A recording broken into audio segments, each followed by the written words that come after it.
Hello, hello. Welcome back to the Story Darlings podcast. I'm Sandra. And I'm Tara. What are we talking about today, Tara? So today we are starting the ACOTAR series, and we are talking about the first, I like yours better, the first part of this lovely book, A Court of Thorns and Roses. And as you can tell, I got mine at Target. No, I love the paperbacks. I was so torn because I love the pops of color on them, and I hear that they feel really good too, like the pages. And I'm just like a very textile person. They're very thick pages, which is lovely. Like, it feels like you're actually like turning a page when you turn it. I don't know. That sounds very Which weird, kind of goes like your little whoosh thing. It like actually, yeah, it's lovely. I mean, it kind of goes, right? So ACOTAR is supposed to be like inspired by Beauty and the Beast, and you definitely get a lot of that sense, right? I wrote in my notes a couple of times like what scene in a Beauty and the Beast this was and correlated to. And I know you mentioned I know we just did Throne of Glass. Segue. So everybody, if you have not listened to our Throne of Glass series or read those books, go ahead and check that out too. But I know you mentioned that this one was Beauty and the Beast. Was Throne of Glass based off of a fairy tale too? The way Sarah J Maas described it in an interview was she was listening to the Cinderella soundtrack, and there's the part where kind of dark music plays at the ball, and it kind of sounds foreboding. And so she was like, what if instead of trying to win the prince's heart, and losing her glass slipper, it was more of what if she was wanting to kill the prince and, destroy his castle or whatever. And so that's kind of like the take that she did with it. So. Okay. Because I did not get the same sense from that book of a fairy tale as I do with this one. And I was thinking maybe I just missed all of the fairy tale cues because Beauty and the Beast is my favorite. So, I know it a lot. I've watched it a lot. And so I was like, maybe I just didn't pick up on them because I haven't had that relationship with that fairy tale. But yeah, I did not pick up the fairy tale vibe like I did this one. Yeah, it was much more loose in Throne of Glass. So all 8 of those books, like Tara said, those are available to listen to or watch 2 episodes per book. And so we dove deep into all of that. So now we get to start A Court of Thorns and Roses, which I'm so excited about. And then we will be jumping into Crescent City because on January 30th, the 3rd book in that series releases, House of Flame and Shadow. And everyone is like going bonkers for this book because I'm so excited that you're reading these. So just FYI, in case it's your first time tuning in, I am a seasoned SJM reader, and Tara is a first timer to these series, so we love having kind of that double perspective. I have seen some of the rabbit holes people are going down with that 3rd book being released and how they might connect to these other ones. So if you are going to hop into the Sarah J Maas fandom, do not do it with that 3rd book. Read the rest of them so you get the lead up to her reveals. So yeah, it's so satisfying that way. Mm-hmm. One thing I am going to suggest, because the lead up to the reveals are masterful. And there's another one. I'm just throwing out these words, and these could all be Sarah J Maas masterful. Mastermind. We have a lot of catchphrases for Sarah J Maas here. She needs to listen to this so she can copyright these or something. I don't know. Yeah. I mean, with A Court of Thorns and Roses, so just FYI, this episode is only covering the first half. So chapters 1 through 23. And then next week, we'll release the last half of the book. So in this book, just be aware that there's going to be spoilers. So if you haven't read the book, pick it up or proceed at your own, just be aware. So since this has a lot in common with Beauty and the Beast, if you haven't watched Beauty and the Beast by now, where have you been living? There's so much in common. So you have Feyre and you have Tamlin. You want to talk about kind of the similarities and who you draw parallels to? So Feyre is obviously Belle. She is the poor provincial little girl. Uh, and she has similarities to Belle and doesn't because she's illiterate. Whereas Belle's like main characteristic is she loves books and she is thirsting for knowledge. Whereas Feyre, I got a very like Hunger Games, like Katniss vibe off of her. Like she is doing what she has to feed her family and hunting, and like they don't have any money. It's very District 12 over in her world. And Tamlin is the beast. He is the High Lord of the Spring Court, and he is, under the spell, or his magic gets like tampered with, and he has a mask over his face. And so do all of his Spring Court people. And so it's very much like that enchanted castle kind of feel where she's just viewing them with their mask on them. And yeah, so it is very much those two characters. And at one point, he kind of kidnaps her, just like the Beast does Belle, and she has to live with him in his castle. So yes, very, very like just straight down that like script of Beauty and the Beast right there. Yeah, when we meet Feyre, she's in the middle of the woods, very far north, farther north than she typically goes to go hunting. And like Tara said, she's the only one that gets off her ass and does anything for this family and provides. And we get a very close look at what life is like for her. So when she's at home, they share this like 1-bedroom cabin, basically. And it's Feyre and her 2 sisters, the oldest being Nesta, and then Elaine, and Feyre is the youngest. And Nesta is very, like, what was your impression of Nesta? She's a fucking bitch. Sorry.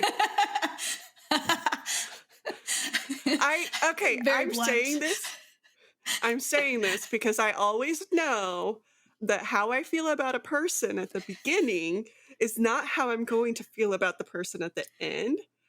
So these are my first impressions. So if I change my mind, as we discovered through the Throne of Glass series, I will change my mind probably 5 times on each character. But right now, like, she is horrible to her sister. Horrible. Mm-hmm. This is what we're here for, Tara. We're here for the hot takes. Whatever you feel, the first reaction you have. I love it. Fucking bitch. Okay. Very princessy, like everything has to be my way, and very stuck up and very conceited because she used to have a lot of money, right? And so she is the one who grew up with that money for the longest amount of time. And so she is stuck in the ways that she would have been if she still had that money, I think. Their father was known as the Prince of Merchants. He used to be a very successful, wealthy man. And Nesta was used to that lifestyle. And she also, you get the sense that she just harbors a lot of resentment against the father too, because as we see in those first few scenes with him, he's very passive, doesn't really lift a finger. Like he has an injured foot from when the creditors came knocking or injured knee and beat the shit out of him. And so he can barely walk. And so basically he sits around at home all day making little wooden figurines and stuff. But Nesta is very much like she just resents him and doesn't have any good feelings toward him. Mm-hmm. Well, and there was a lot about Nesta and Feyre having the same kind of looks as their mother. And so there's some resentment in there about that too, because I get the sense that the mother wasn't very good either. Like she was described as cold and to her children and didn't educate them, which is why Feyre is illiterate. And so I feel like foreshadowing wise, there's going to be something with the mother involved. And I could be completely wrong, but I feel like there's something that ties into that mother and the reason she was cold, and just I think Maas has built that in for a reason. And then Elaine is more like the dad, I think, in like looks, because she's not mentioned that they have the same eyes or anything like that. It's just Nesta and Feyre. And yeah, so Elaine's described as having brown eyes, and she's just kind of, you get that delicate flower sister, just kind of. And I also get a sense that she's more passive like her dad, because Nesta's Mhm. like bitchy, whereas Elaine is like, I'm trying to like just build the peace and live my own little world, but still doesn't, neither one of them do anything to help the family. Like they don't like do chores or anything. They're just living their own little world and having Feyre keep them alive. Yeah. The depiction of this sister relationship was it was like so realistic too, because you know me, I grew up with two sisters, and it's like I couldn't keep, like, I kept associating Anne with Nesta, just like the kind of dynamic there. There's this scene where Feyre's like, "Will you please chop wood? Like you said you were going Mhm. to chop wood." And she's just such a bitch about it. And just like, yeah. So, But then when there was money involved, she was like, I'll chop wood. oh, I'll chop some wood. But I mean, some of the comments that she says to Feyre are just so unnecessary and just done in Mhm. meanness. Like, oh, your hands are rough. They're more suited to that work type of thing, you Well, know? and later on, we hear some of the like comments that she's made in the past to Feyre about her being ugly and her like being worthless, basically. And that has stuck with Feyre. Yeah. And that's really sad that like Nesta is adding to the trauma of her sister Yeah. by just I mean, saying hurtful things. Feyre being the youngest and then going out and hunting and skinning the stuff and prepping the meat and going to market and doing all of the things and just taking care of the house in general. It's sad. And her being the only one who doesn't know how to read because she's the youngest. And at that point, they couldn't afford any kind of thing. Mhm. And the mom, as you said, didn't spend time teaching her either, or the sisters. And so you see her escape is like art. Like she has an Mhm. appreciation for that. You get little hints of it around the cabin. Like there's a scene where they're talking about the mom's dresser in the bedroom and how she painted something for Elaine, Nesta, and herself, and like the pictures that she drew there. So it was like flames for Nesta, flowers for Elaine, and then like stars and, a mountain or something for Feyre. And so you get like little hints of that. And it's like, that's all she has. Like, that's her escape, along with something else. You want to talk about it?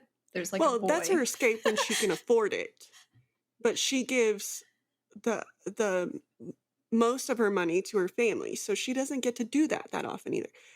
But first, you mentioned that she's the youngest. And so one of the reasons she is doing this is the mom made her promise on her deathbed that she would take care of her family. That hit me as a mom, like, so I wanted to punch this mom in the face. Like, you're asking your youngest child, who is like 10, to take care of the rest of her family because you know that the dad's not going to do it or can't do it. And your two older daughters are too prissy to do it. Like there's something wrong with that situation that she puts it on her youngest daughter to do. Like I hated that part. Like It was really unfair just burdening the youngest with that when she deserves to be a kid too. But mhm. yeah.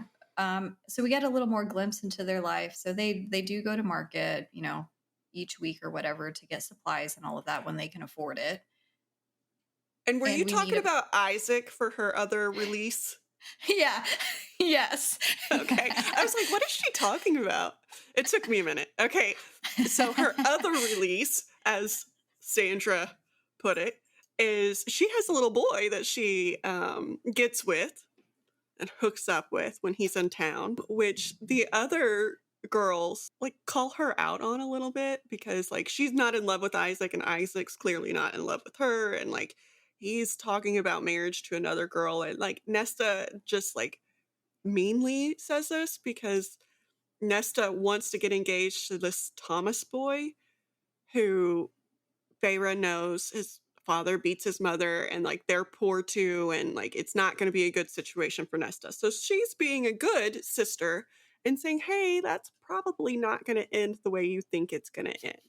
Probably don't do that. But Nesta being a bitch is like, well, you have no like right to tell me what to do. Like your boyfriend Dude, is like she's basically like, you're rotting in a barn with Isaac Hale, like in front of the dad. And he's just like, Nesta's so mean. She's so mean to yes, her.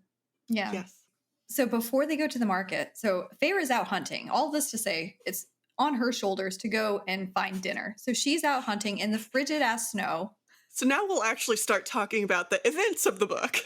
Now that we've got like all of the character assassinations out of the way. Yes. I mean, we put them to the metal though. So she finds a doe, but she's not the only one that finds a doe in the woods because there's a big ass wolf that's eyeing the doe as well. And so in this world, Sarah J. Maas puts some of the world building out there. So she's kind of talking about how there's the lands of the fairy, and then there's the very limited lands of the mortals in the south, and how some fairies can take the form of things like wolves. And so Feyre is very paranoid that this is actually a fairy, but she doesn't really give a shit at this point. She's very anti-fairy kind. And she's just like, I'm going to kill it, whatever. So you want to talk about that scene, like what goes down? So Feyre has used like a little bit of the extra money that she's gotten throughout her life to buy an ash arrow. And that is one of the only things that is rumored to affect fairies. That and iron, which we heard about iron affecting fairies in Throne of Glass, so I thought that that might be a little tie-in. And so she shoots the wolf in the eye, which just with the arrow, and then she goes over and skins him alive. Or well, skins him. I don't know if he's alive. Hopefully he was dead. Like, I think he was. But skins him, which is still gross. I was so sad reading that scene. Just if it's any kind of dog type animal, I'm just like, I understand that it's a predator in the woods, but it's trying to get food too, is how I read that scene the 1st time. And I was like, no, why are you shooting it in the eye? Like the cover, which is cool, because if you look at it, like she had one ash arrow, as Tara said, and that shot like in the neck. And then she took a regular arrow and went through the eye. And that's what kind of did the poor thing in. And so, I mean, she gets both. She gets the giant wolf pelt, and then she gets the doe, and then she carries it all the way back, and then is the only one, like, you know, dressing that meat and whatever. So then she takes it to market. You want to talk about what happens at the market? Yes. So at the market, you have Nesta and Elaine trailing her because, ooh, money. And so she takes the pelt and the, like, I think both pelts, the deer pelt and the wolf pelt, and she sees a mercenary and she's like, hey, they'll probably pay something for these. And so the mercenary is like, hey, this may or may not have been a fairy. Like, it's too big to be a normal wolf, but like, it may have not. Anyway, and so she pays for it, and she's like, gives her some warnings about fairy kingdoms and things that are happening, and then like goes on her way. There's also introduction of these people called Children of the Blessed, who are these pro-fairy, almost like zealots, just they worship fairy Acolytes. kind. And they very much, they're sympathizers. They want to convert other people to that thinking. And there was the hilarious scene. It's like the 3 sisters interacting with the woman who was representing this group, and they are just so like, it's like being stopped by solicitors or something somewhere, and you have zero interest in buying it, and they're just like so nasty about it, and they're showing off like their iron bracelets and just like sneering at this woman to get out. And the way that Feyre and her family and most of these people in the village think about it is the fairy kind eat people. Like, they're not nice to them. They enslave them and eat them, which I guess is what the war was several centuries before, why there's so much animosity between the two groups. And this ties back into, I think it might have been the mercenary talking about this, but the fact that there are 6 mortal queens. And then we learn that there's like another kingdom kind of isolated on an island to itself that has like an actual king and stuff.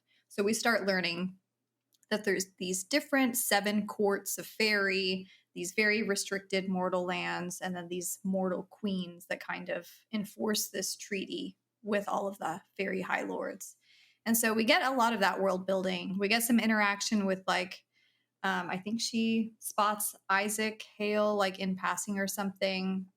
But yeah, it's kind of like that. I don't want to say an info dumpy scene, but it's just kind of like filling in some details of the world. So they get their money from Feyre doing all of the work at the marketplace. She has a little tryst with Isaac Hale, like, you know, one last little tryst in the barn, because she's such an animal, Nesta's words, come back to the cabin, and the sisters are happy with their new purchases and everything. And someone comes blowing down the door. Let's talk about that scene. Okay, so the beast comes, and that is what he's called at the first, which again is very Beauty and the Beast, obviously. And he comes in talking about that somebody broke the treaty and they killed a fae. And when a mortal kills a fae, they have to give their life. And so he's like, who did it? And Feyre's like, it was me. It was me. Over here. I'm the problem. It's me. It's me. Hi, I'm the problem. It's me. Yes. I'm the anti-hero right now. Over here. And he looked at her and he's like, there's no way. Because she's like this teeny tiny little like frail, Scrawny. like doesn't get enough food girl. He's like, there's no way you took down Andress, who was the fae that ended up killed.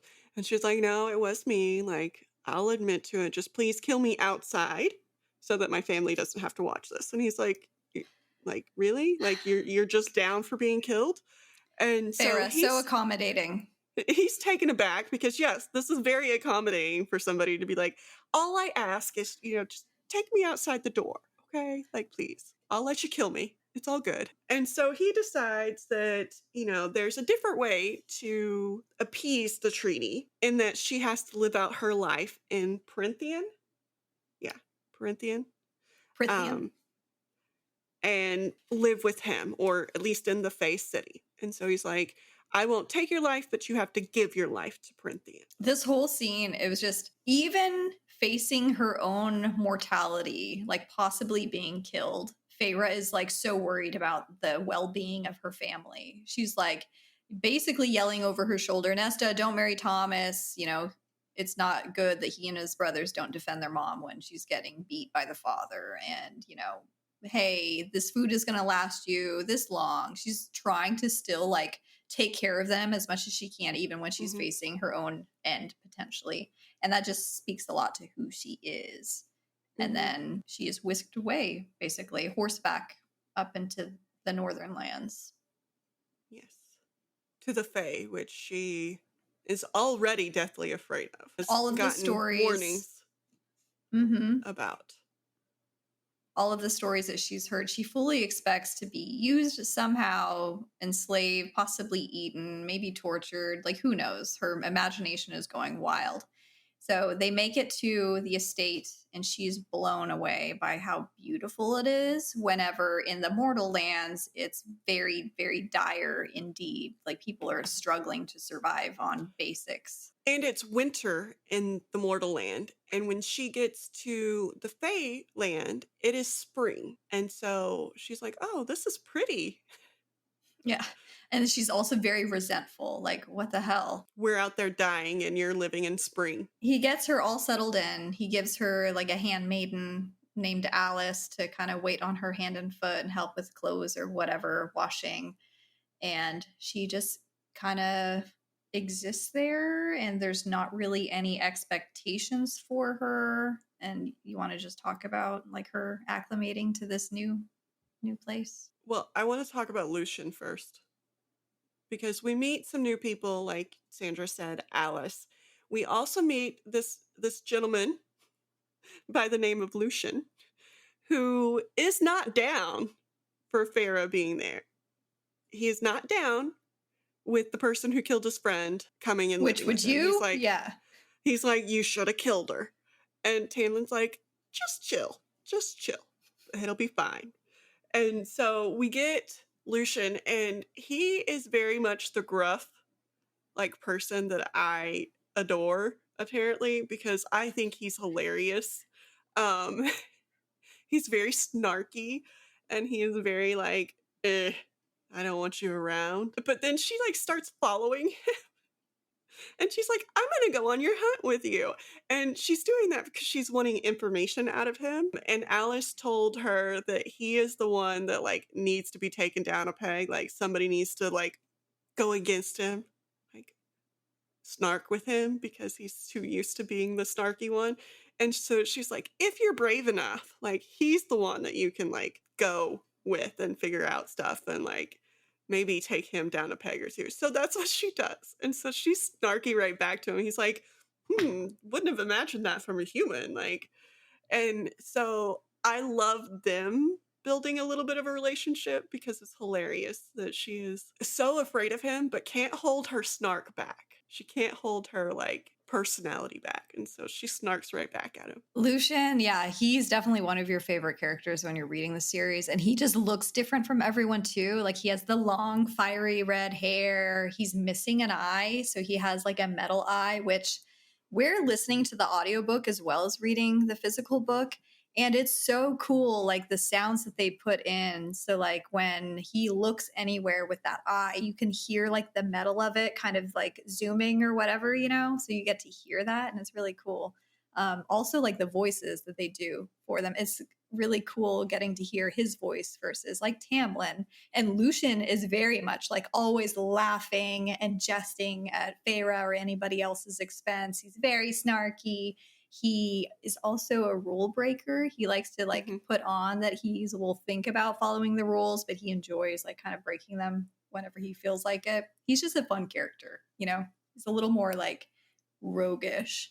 And we discover that he's not even from the Spring Court, right? You want to give some backstory to him? So he is actually the 7th son of the High Lord of the Night Court. No, not Night Court. What court?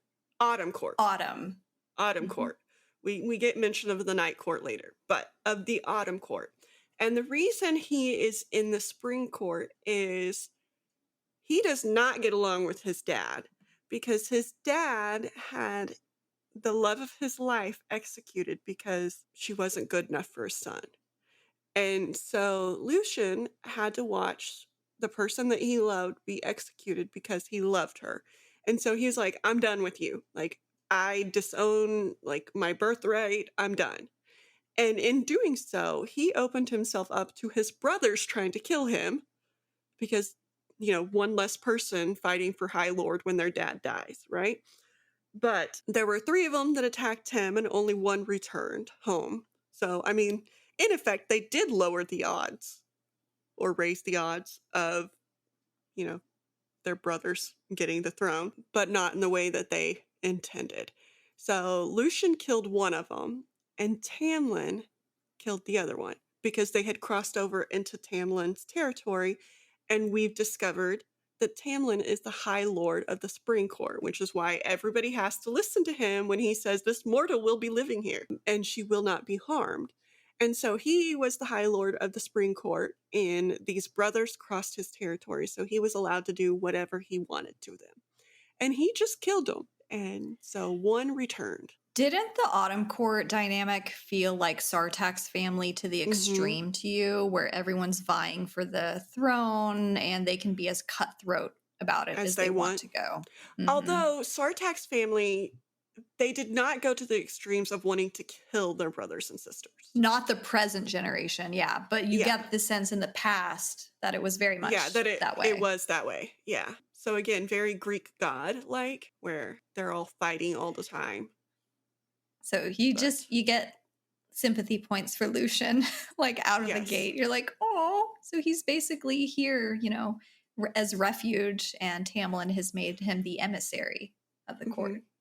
So he still has to deal with his dad and his brothers because as emissary, he has to go back to the different courts, which I got a very like weird sense off of the courts because later on we will see them all come together. But at the beginning, I'm like, are they all fighting? Like they came together for the war, but they don't seem very close otherwise because like Tamlin has his territory and if anybody else crosses it without his permission, he gets to kill him.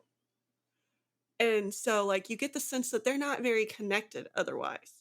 But then you get a holiday, which is Sandra's favorite thing in the world, and you see them all come together. So I don't know just yet what the court dynamics are between the different courts. Yeah, I think at this point, all we really know is that in this war centuries ago, some fairy kind helped the mortals. That's why it was a long and bitter war like it was, and why they ended up coming to a treaty. And so you don't know if it's maybe some of that history that has different courts at odds with each other, with some conflict. You also hear about, it's not really a court, but a kingdom that lost none of their lands in the treaty. And they're just kind of like by themselves because this is the only court that has a king, not a high lord. And it's King of Highburn, right? Highburn. Mm-hmm. And so you get that is like this mystery like entity up on this little mountain thing, island or whatever, that's off by itself. And then you have all the other courts. So like we were introduced to the night court, the spring court, the autumn court, the summer court, and then Winter court, winter court. day And then court. there was some like day court, and there was a dawn court, wasn't there, or something like that? I think so. Is that 7? I don't know. I Is was it on the counting, map? but then I counted weird. So Oh, it's on the map. From top to bottom, night, day, dawn, winter, autumn, summer, spring. so, Okay, that makes sense. The 4 seasons plus the 3 times of day, mhm. basically. Except for dusk. Dusk doesn't matter. And then the random Highburn. And then, so we also see as Feyre is trying to get more and more information, she wants to send a letter home to her parents or to her dad and her family because she's still so concerned about their safety and this pledge that she made to her mother and not being able to fulfill it. And Tamlin's like, you did fulfill it. Like, you did. Because I am taking care of your family. They have the money that they need. They're safe. I even like glamored them so that they don't know that anything happened to you. And I glamored them so that if there's any sign of anything, they run. Because one of her other fears is as she's living in this place, she is hearing that there is something happening to the Fae. And that could drive them into, or that could go into the human kingdom. And so she is now worried that something's going to happen to her family. He's like, don't worry. I glamored them that at the first sign of something going weird, they leave.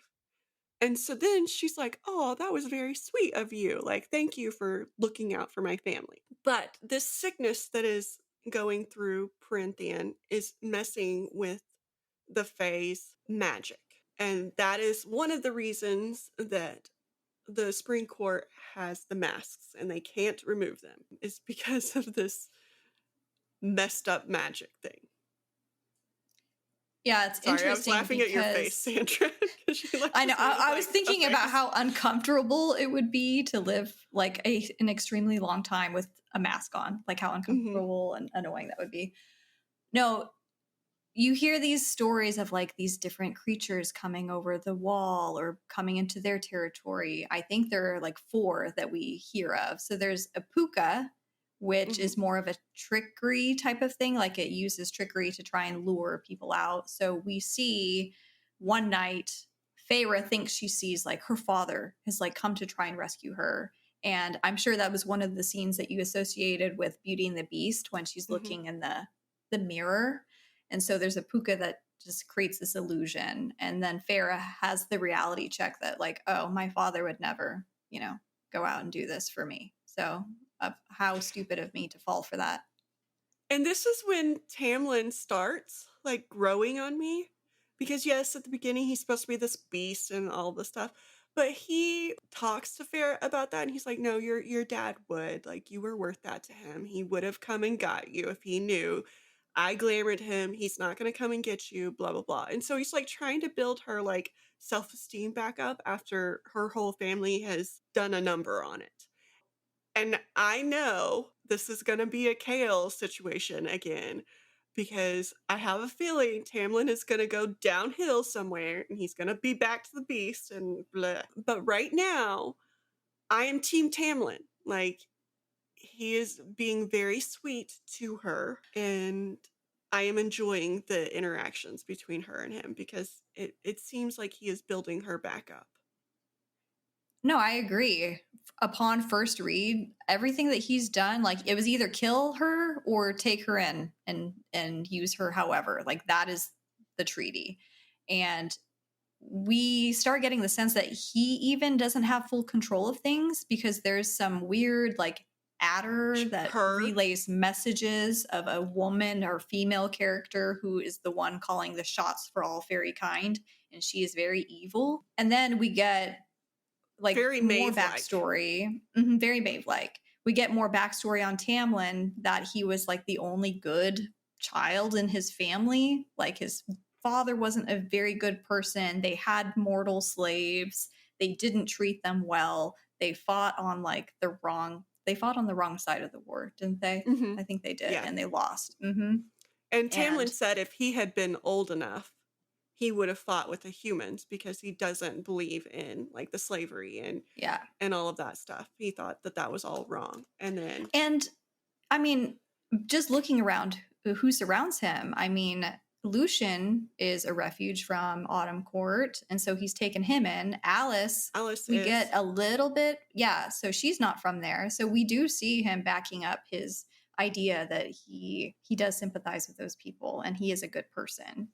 Mhm. But yeah, he does seem to have like little flashes of anger problems too. It's like every time they're like, he gets like a little bit riled up about something, the claws come out or they start peeking out of his knuckles like X-Men style. and that is very, very Beauty and the Beast too, because like Mhm. when she's at dinner and he's like, "No, you will eat," and I'm like, that is like the Beast like yelling at her like, "Get down to dinner now."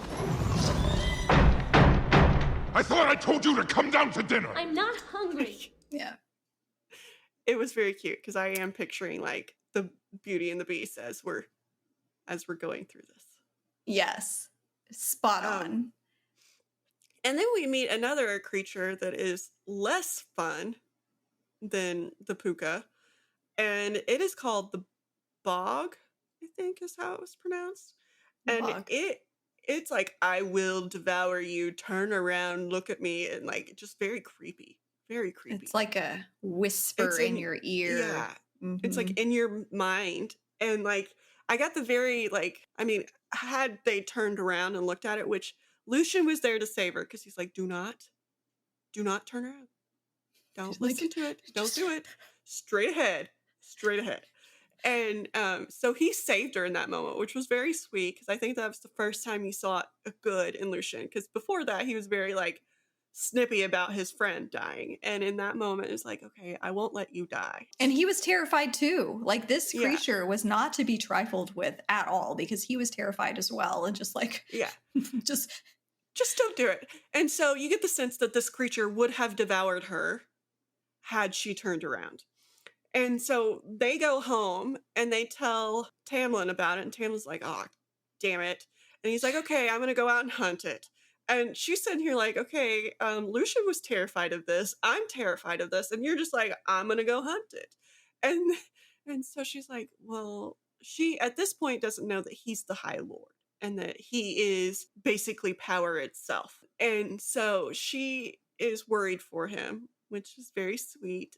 And so he comes back after fighting the bog and he won, which also terrifies her because she's like, if you could beat something like that, like, what are you like wasting your time with me for? Like, you could have killed me easily. Like, why? And so this is another Beauty and the Beast moment where she bandages him up and it's his hand and it's very sweet. Now hold still. This might sting a little. And you get to see like a little bit of feelings come out between them. Like he's starting to have feelings for her and she's starting to have feelings for him. He's not just the like fey creature that she has heard about her whole life. He's a person. Like he's Mhm. not just this animal. And she's also starting to feel bad that she killed Andrus. Because she's like, okay, well, if they're nice and can be something other than what I've heard my whole life, then maybe he was too. And like, I killed him without like letting him be. I think it doesn't help either that Lucian is constantly, like in the beginning at least, like throwing in her face. Like he wasn't even trying to kill you and you just like Mhm. cold-blooded shot him. And then we also You hear know? that he wasn't even like wanting to be in the human realm. He was sent there to find something that maybe would help with the sickness. And then she like starts feeling even worse because she's like, oh man, he wasn't like there to hurt anybody. Not just he wasn't there to hurt Yeah. me. He wasn't there to hurt anybody. He was there to help his people. And she's like, I would have done that. Yeah. So I definitely felt for Feyre in that moment because the gravity of her realizing she skinned this like very humanoid living creature that was friends and loved by other people. It's like very brutal, a very brutal reality to awaken to. But as this relationship with Tamlin starts developing, you know, him trying to ease her mind about her family, you know, saving her, like them helping each other when he's injured and stuff, he starts showing her more around the different wings of the estate and stuff. Let's tell me the things. Again, another very Beauty and the Beast moment. He gives her a library. I've never seen so many books in all my life. You like it? It's wonderful. Then it's yours. Because, like, well, he shows her the library. And in Beauty and the Beast, that's like the end all be all. Yeah, right? she's like, because she loves to read. And so because Feyre's illiterate, she uses this to try and help her learn how to write to her family.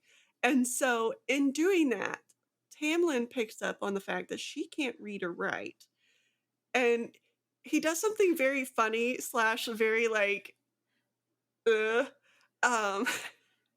but he finds this list of these words that she didn't know the meaning of, that she's like writing down, like as she's trying to read this like children's book, right? And like learn words and stuff.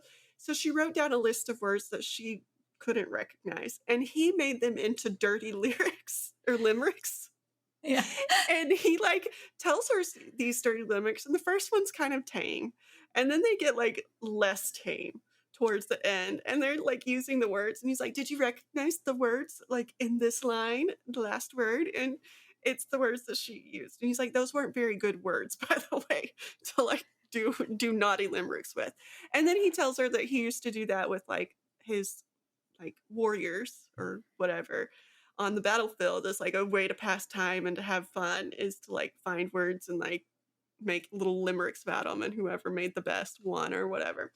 And so again, you see this like very sweet moment between them as he's in his own way trying to help her learn to read and not feel as bad about it, but also hinting at some flirting going on between them.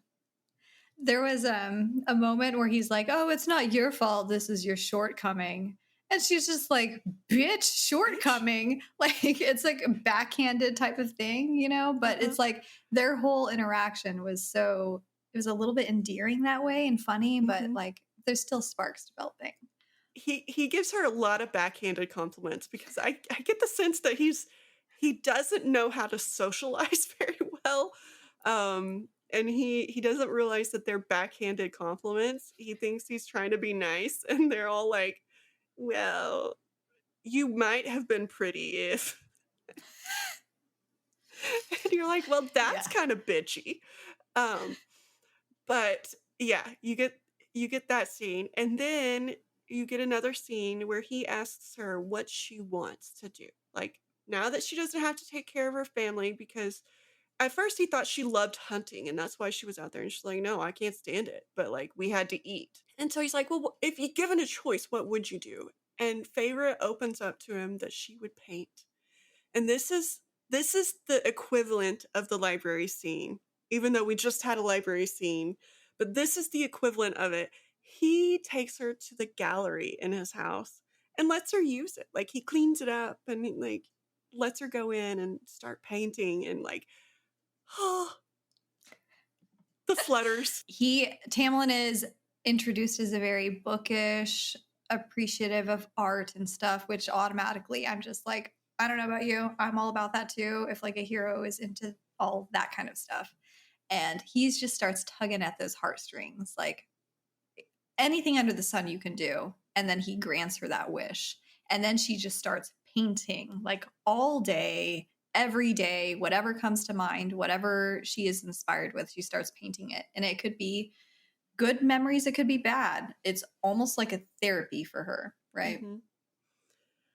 And so you see him go out a few more times and get hurt. And she is like piecing together that there's more to the story that's going on here than I know. And so she tries to get more information. And to do this, she has figured out that there's a fae that like can grant her information of some way. The And surreal. surreal. And so she thinks she's sly and asking Lucian how to trap a surreal, right? And so Lucian's like, hey, get a chicken, get some wire, like blah, blah, blah. And so she traps the surreal and she's asking it information. And these other things come along and they're not so nice to her, right? And they were, what were their names? Naga. The Naga. And so they attack her and the Surreal. And the Surreal's like really afraid of them. And so her first shot with her bow is to save the Surreal and let it go so it can like get out of there. And then she's fighting these Naga. And in comes Tamlin. And this is the like wolf scene from Beauty and the Beast where the wolves are attacking her. And the beast comes in and like saves her. And so he saves her. He gets a little hurt, whatever. And she feels very indebted to him for saving her because, yeah, why not? And he's like, why were you out this far? And this is one of those scenes where his little like claws come out and he's a little agitated that she didn't listen to what he said and was out too far. And she does not throw Lucian under the bus. She keeps their secret. And I think that like builds their relationship up a little bit because he's like, you could have told on me and I would have gotten in trouble. But instead, you took the blame and you're like, hey, it was all my own doing. I didn't realize I was that far. And Lucian's like, well, I kind of paused when I heard you yell and I didn't go as fast as I should have probably. But like, I'm still in the boat that like, I don't really care if you live or die kind of moment. At least he's upfront about it. And she's like, that's okay. I get it. I get where you're coming from. And so she doesn't even hold it against him. And so he, I think, has more respect for her after that, where she doesn't turn him in and she respects the fact that he didn't want to come after her. He didn't want to help her. But Tamlin does. And again, that builds some sparks between her and Tamlin a little bit. Do you remember what she was asking the surreal? I think she was asking more about the sickness. And like trying to get information. Because she was trying to get information that she could feed to her family so that they could watch out for what's happening. And this is again also where Tamlin like figures out that she was going after Surreal and she's like, so what did it tell you? And she's like, nothing of use. Like, and he was like, oh, okay.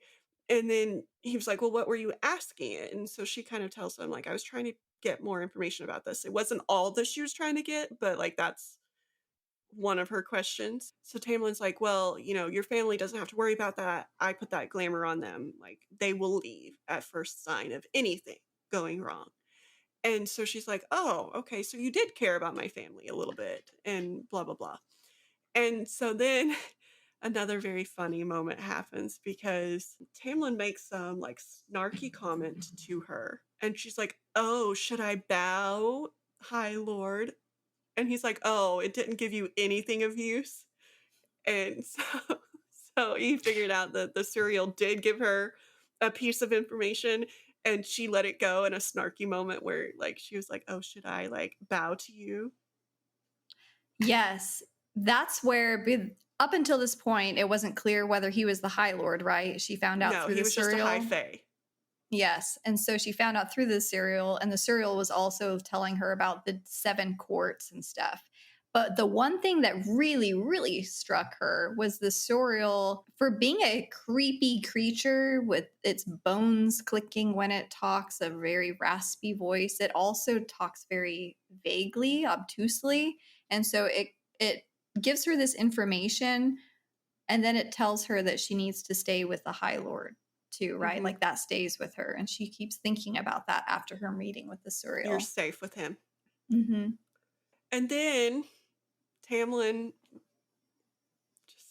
you have a little picnic, which is very reminiscent of Beauty and the Beast again. And so he takes her on this picnic, and Lucian's there too. It's so weird. Third wheel. And this is where she finds out all of the information about Lucian too, is at this picnic, because Tamlin is opening up. Like, he is finding her amusing, and so is Lucian. Like, Lucian has laughed a few times at her, like, snipping at Tamlin, and she makes a few jokes, and Lucian like cackles at them and stuff. And you just see like a friendship building between her and Lucian, and then also her and Tamlin, with more a little like relationshipy feel with her and Tamlin. I get like a very strong brother sister vibe with Lucian because they like don't really like each other all the time. They're snippy, but at this point I think that they would help each other out if they needed it, you know? And so we go to this little picnic, and there's like this little lake, and it's made of starlight. And so Lucian shows her that. And it's a very sweet moment between Lucian and, or not Lucian, Tamlin. And I'm stuck on Lucian. Like my sweet moment would be with Lucian. Tamlin and Feyre. Yes, it starts getting very romantic. I don't know what it is about the lake water substance either, the starlight liquid or whatever, but it's kind of, I don't know, it struck me as being kind of aphrodisiacal too, as you know what I mean? Like it just gets them kind of like in that headspace too. Very romantic scene. And this isn't the only little outing that they have either. No. Go ahead. But the next kind of like event that happens after that is they got closer. Everybody's close. And then when they get back to the castle, he's like, okay, now go to your room and stay in your room. Like we're about to have this like celebration, this holiday, and you're not allowed to go to it. So stay in your room. And she's like, well, what the fuck? I thought we were friends. Why can't I go to this holiday? And he's like, stay in your room. Lock your doors. Don't open them. Stay in your room. And Sandra, since I know holidays are your favorite, what holiday was this? This is Callan May or Fire Night. And everyone is in an uproar at the estate. Like they are prepping for this thing. Food is getting cooked. Things are getting cleaned up. The whole estate and all of its lands are just prepping for it. There's like drums that start playing in the evening, and it's all very enticing. And Feyre wants so bad to like go out and see what's happening. And Tamlin, jackass that he is, isn't giving her any information about what the hell this is, you know, going on. Or why she should stay in her room. Yes. All she knows is that all fairy kind are coming and congregating here for some event, holiday, whatever, and she wants to be a part of it. So what does she do? She, like, very much like Aelin, or what was her name before? Selena. It's like, it starts with a C. Selena, she doesn't listen. She goes on out and kind of gets in trouble because there are 3 fae that find her, and they're like, oh, a human, I want to have fun with you later. Very creepy, like catcalling kind of thing. And she gets it almost became an assault scene. They were like dragging her off to the woods. Yeah. She gets saved by somebody from the Night Court, which we've seen somebody else from the Night Court already, and we kind of just skipped over that scene, which is heartbreaking. But she gets saved by somebody from the Night Court. And he's like, why are you here? Like, and she's like, oh, my friends are here. And he's like, they're not very good friends because, like, they shouldn't have let a human on their own. And then she's like, oh, well, they just going to get refreshments. And, like, because she'd seen the refreshments, and the refreshments aren't anywhere near. And he's like, well, they're going to be gone a while. Like, you should, like, figure out how to get back home. And then she finds out a little bit more about, like, what is about to happen, because a rite is about to happen. And Tamlin has to basically let like magic flow through him and find a woman to get with so that magic can like go through the land. And so it's basically an orgy. It's about to turn into an orgy. And Lucian finds her too, and he's like, what the fuck are you doing? Like, he's going to smell you, and he's not going to be gentle. And because Lucian's like, he has feelings for her. Like, there's also some like secret thing going on that she keeps overhearing Lucian and Tamlin talk about, which is like, he brought her here for a reason, and like the higher power, the adder that is there, has told them to do something, and like we don't know fully what that is, but Feyre plays a part in it from what we've heard, and so does Tamlin, and like you just don't really know what's going on. Like there's some backstory here. as to what's going on, but we don't know yet. And so we don't know if his intentions are pure fully or if they're like, if she's being used kind of like she's all that. There's a bet going on or something is going on. But either way, Lucian's like, you need to get back to the palace or the castle. You lock your room and do not come out because he's going to look for you. And if he finds you, it's not going to be a fun experience for you. Yeah. And so she hightails it back to the castle and she locks her room. But Feyre, being Feyre, gets a little restless and she wants to go paint. And so she unlocks the door and like is walking out and he finds her. And she's like, well, the magic is like in the land. So obviously he found him somebody else. But he's like, I would have been gentle with you. Even like in the thralls of the magic. I would have been gentle. And he's like, I smelled you. I was trying to find you. Which is both creepy and like cute at the same time. And I don't know how to feel about that. There are so many things going on with this whole thing.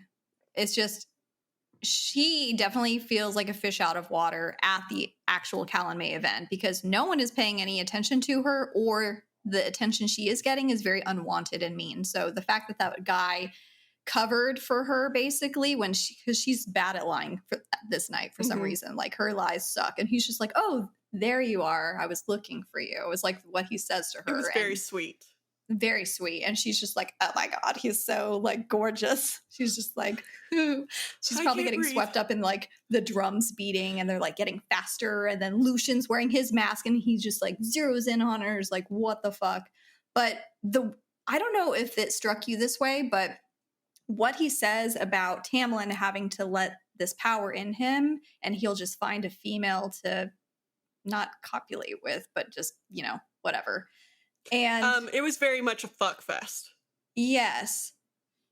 But didn't it kind of remind you of like a spoiler for Throne of Glass for anyone who hasn't read that story? So I'm not that, but like Mala or Diana taking over Aelin. Like the way that it was framed in A Court of Thorns and Roses is that he was being taken over by something else. It wasn't Tamlin. Like Lucian made it clear, like this is not him. Like, but he's still going to have those instinctual things because he knows your scent and he's going to smell you and want you and single you out. But it's very much not Tamlin. That's how that scene struck me after reading Throne of Glass. It's that possession type of thing. And so it's almost like, what's going on here? Because they've said a few times in the first half of this book, the forgotten gods, or, you know, they're not worshipped anymore or whatever. So it's very like, what is going on here? And this is supposed to regenerate magic in the land for all of the fairy courts, but it's dwindling year after year anyway. And who is this woman calling the shots? There's a lot of unanswered questions right now. And it's this woman who sent, if we want to go back to that other night court fairy, the blue-skinned stub winged, which was so heartbreaking. Was actually from the summer court. I was summer court. Yeah, I just looked at my notes. You want to talk about that night? So Tamlin comes in carrying this blue fairy, and the blue fairy is yelling, "She took my wings. She took my wings." And he's obviously dying. He's lost too much blood. Somebody like ripped his wings off. And Feyre sits with him and is basically the sweetest little person. She's like, it's okay. You're going to be okay. Like, you'll get your wings back. It'll be okay. Blah, blah, blah. And just trying to ease his, like, him into death, basically. And sat there even after he died, holding his hand. And I don't remember if it was Lucian or Tamlin, but they point out, like, you hate Faye, yet you were willing to sit there. And she's like, nobody deserves to die without somebody. Tamlin, yeah. Being there for them and being willing to hold their hand and make them feel better in the end.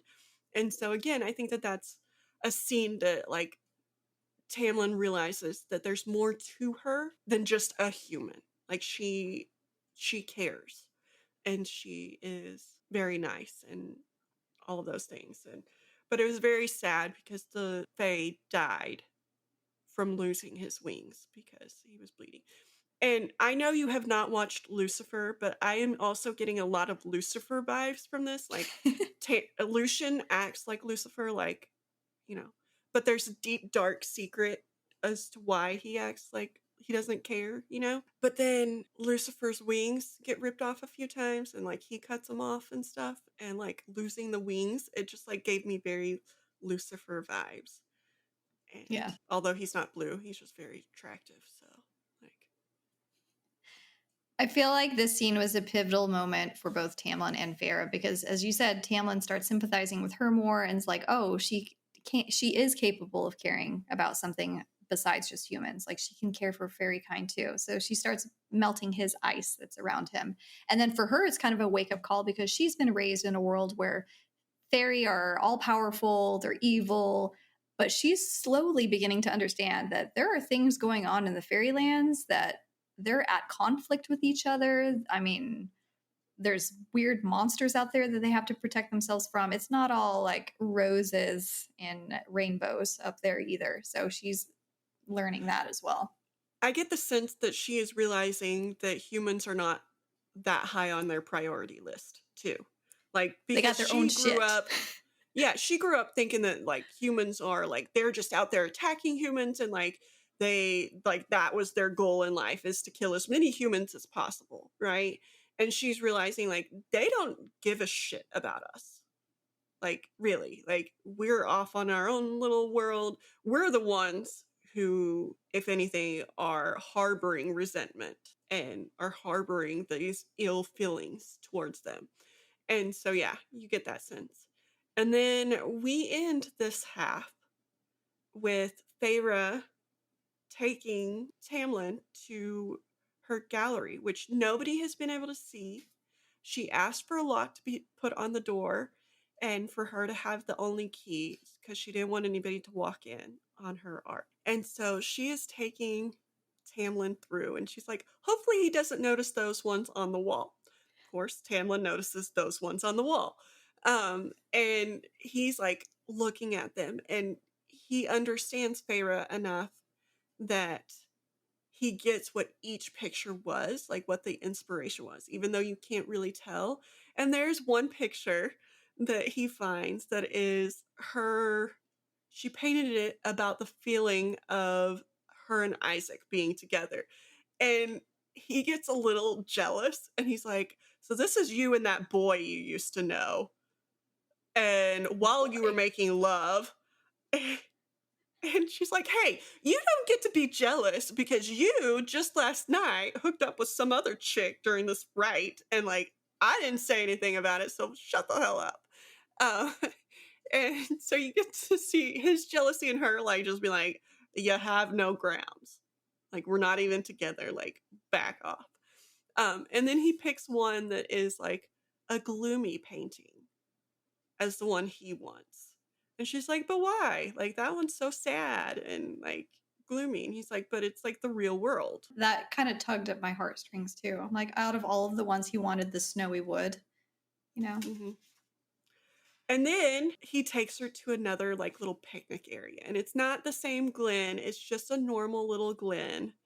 And they're having this little heart to heart about like what they think of each other kind of thing. And at the end, she falls asleep. Oh, no. So she falls asleep to the willow singing, and he had opened her like up to being able to see the real Fey world. Like he gave her a little bit of his like magic, and to where she could see and hear the real Fey world and see the real him, even though he still had a mask on. And she's like, "Oh, you're like sparkly, basically, like you're shiny," and like, yeah, it was just very sweet that he let her see the real him after she let him see the real her through her paintings. And so then she's like falling asleep on this little glen and he like rolls over and he's like, yeah, you're exactly what I dreamed too. And I'm like, Which, oh, like, yeah, why were you dreaming of her? Like, is this more? Is this the like what the she is making you do? Or is this just a very sweet comment about like, you know, the person I wanted in my life? This is what I dreamed they would be like. Or is yes. it like I dream specifically of you? Yes. Because if it's I dream specifically of you, then like, well, obviously she's exactly how you thought she would be because it's exactly the same person. But if it's like I dreamed of the person I wanted to be with, then it's that sweet moment of, oh, she meets like his expectations of his like dream girl. Yeah, I definitely interpreted it the sweet romantic way, but looking back, it could be like it's very obtuse as well. There's still Mhm. I'm very cynical because like they're talking behind her back about something, and so I'm like, so did you actually dream? When they're talking to the adder in the garden and she picks up the pieces and the adder's like, you're trying to break the agreement or something, or you're trying to find a solution or something. So yeah, when I read it, I was like, okay, so this is about the masks or something, or their magic being suppressed and they're trying to Well, work around it. and if we're looking like the Beauty and the Beast way, like the thing that like clears that is her falling in love with him as the Beast, Mm-hmm. right?